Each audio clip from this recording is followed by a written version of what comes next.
السلام علیکم فرینڈز، آج کی ہماری کہانی کا نام ہے دوا نمبر 21۔ ایک دن راہیل نے سنا کہ ایک نیا کلینک کھلا ہے اور ڈاکٹر کے پاس ہر قسم کی بیماری کا علاج ہے، وہ بھی صرف 300 روپے میں۔ اگر علاج نہ ہو تو 1000 روپے لے جائیں۔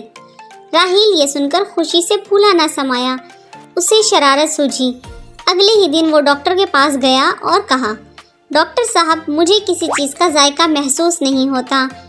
ڈاکٹر نے نرس سے کہا، دوا نمبر 21 لے کر آؤ۔ ڈاکٹر نے دوا راہیل کو پلا دی۔ راہیل بے اختیار چیخا، ڈاکٹر صاحب یہ تو پیٹرول ہے۔ ڈاکٹر نے کہا، ماشاءاللہ آپ کی زبان کا ذائقہ واپس آ گیا ہے، 300 روپے فیس دے دیجئے۔ راہیل کو مجبوراً پیسے دینے پڑے۔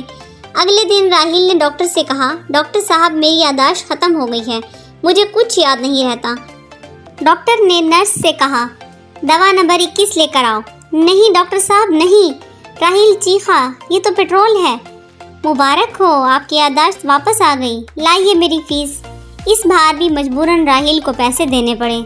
اگلے دن راہیل نظر کی کمزوری کا بہانہ لے کر گیا، مجھے کوئی چیز صاف نظر نہیں آ رہی، رنگوں کی پہچان بھی مشکل ہو گئی ہے۔ ڈاکٹر نے کہا، اس کا میرے پاس کوئی علاج نہیں۔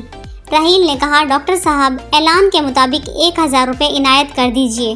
ڈاکٹر صاحب نے راہیل کو ایک نوٹ پکڑا دیا۔